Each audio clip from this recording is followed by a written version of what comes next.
The founders of a Northside community garden are spending the summer teaching first and second graders how to grow their own food. Our Stephanie Brown was invited to join in on a little lesson in bees. Hey, Steph. What's the buzz? Yes. Hey there, guys. Okay, so Cherry Street Community Garden on Milwaukee's north side is an impeccably designed community garden, and where I first met Lisa and Rick Roszkowski about a year ago. Well, they invited me back to see the fruits of their labor and to buzz around with their summer program as our little ones learned about pollination. Take a look.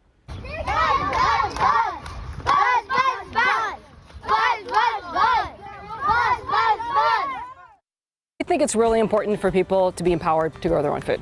For more than a decade, Rick and Lisa have been dedicated to cultivating this once vacant lot to a thriving food source for this Midtown community. A lot of our gardeners, in this garden in particular, have roots back in the South, have agricultural roots, but as people moved north and took jobs in urban centers, they lost that connection to land. They lost actually their land. Each bed belongs to a community member who tends their own garden, providing fresh produce for themselves and their families. To come back and to be involved in activities that maybe your parents or your grandparents did is very meaningful, and then to be able to teach your kids and your grandkids to grow their own food and the empowerment that that gives you. Everything from greens to herbs, fruits, and vegetables.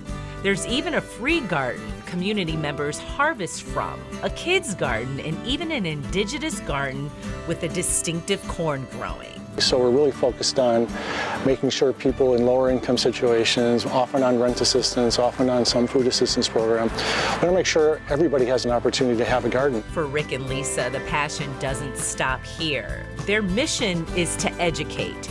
And that leads me to why Rick has on that bright yellow DIY hat. So she goes, oh, here's another flower. You see, the day I was there was also the day they were teaching first and second graders about bees and pollinations, just a block away at the Peak Initiative Youth Center. Yep, they made me a hat, so I had to represent the theme. All right, to the garden. I became a bee, and we all buzzed our way back to the garden. Love the procession coming out here, and it's a bunch of fun when they're all buzzing around. 1, 2, 3, go! They run out to a flower and they pick up some pollen and some nectar, and they run out to another flower, drop their pollen, pick up some more nectar, and run back to their hive so that that nectar can be turned into honey. And then they get to do things that they wouldn't get to do if we were just doing things out of our program building. So it's really special to like partner with other people. So one thing we see is that a lot of kids who live in urban centers are scared of bees because all they know is, oh, a bee can sting me. So we really want them to sort of learn the job of the bee and why the bee is important. Then we start talking about like how plants grow, how they move from seeds to plants, and how flowers turn into fruit.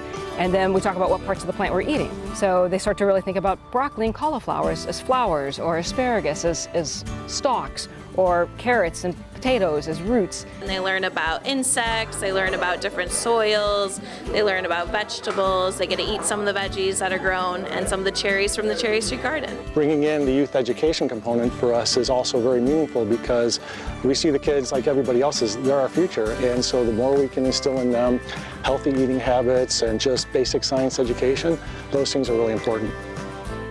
And this is such a great example of community building, partnership, and empowerment. I've already been invited back, so as always, we will keep our connection going with Cherry Street and now Peak Initiative. Where's your hat? Yeah. You guys, they want me to have the hat. Where is it? I think I've misplaced it, but I'm sure my little ones will get me another one. Your antennas are up for it. My antennas are, but they were so cute, and they learned a lot. They know a lot about growing their own food. Well, and that drone shot from your photojournalist, Justin, I mean, that's pretty. right in the middle of the city. That's right in the middle of the city, a kind of what people might consider a food desert. Yeah. And people come, there's a little free bed where you can come and harvest fruit for free. There's a children's bed, and then all the rest are maintained by community members, and they often get together, they share recipes, they talk. It really is a community building thing there, and that used to be a vacant lot, and Lisa and Rick turned that into that community garden. That's awesome. Yeah. Thanks. Good job on that. Yeah. Thank you. And if you guys have a cool story, I want to connect with you, please email me or find me on Instagram, and my handle is StephConnectsTV.